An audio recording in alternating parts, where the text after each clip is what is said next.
Hello বন্ধুরা, আজকে নতুন একটা ছোট মিনি ব্লগে তোমাদের স্বাগত। দেখো, আজকে আর গুড মর্নিং বলবো না, কাজে যাওয়ার সময় দেখো কি বিপত্তিটা না হলো। হাত ফাত ফুলে গেল, পড়ে গেলাম গাড়ি নিয়ে ছিটকে।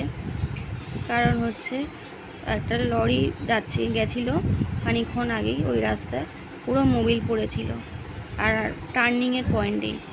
আর একদম টাইম দেয়নি আমাকে জায়গাটা থেকে সরতে।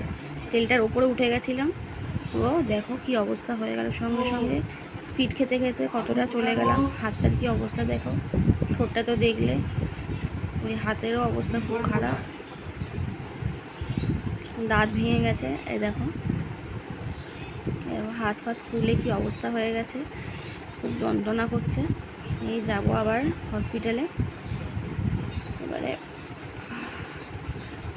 এবার আমাদের এসআই আছে, এসআইতে যাব, গিয়ে দেখো এটা করে এলাম। এখন প্লাস্টার করে দিল, আবার মৌলাদিঙ্গা যেতে বলেছে। গেল, ওরা আবার টেস্ট করবে, ব্লাড টেস্ট, সুগার টেস্ট এইসব করে ওরা আবার ওটি করবে। এইটুকুনি মেয়েকে ছেড়ে কি করে থাকবো জানি না। দেখো 1-2 সপ্তাহ থাকতে হবে বলেই দিয়েছে হসপিটাল থেকে। হয়তো তার বেশিও হতে পারে, তার কমও হতে পারে, কী হবে জানি না। তোমরা সবাই শেয়ার করো।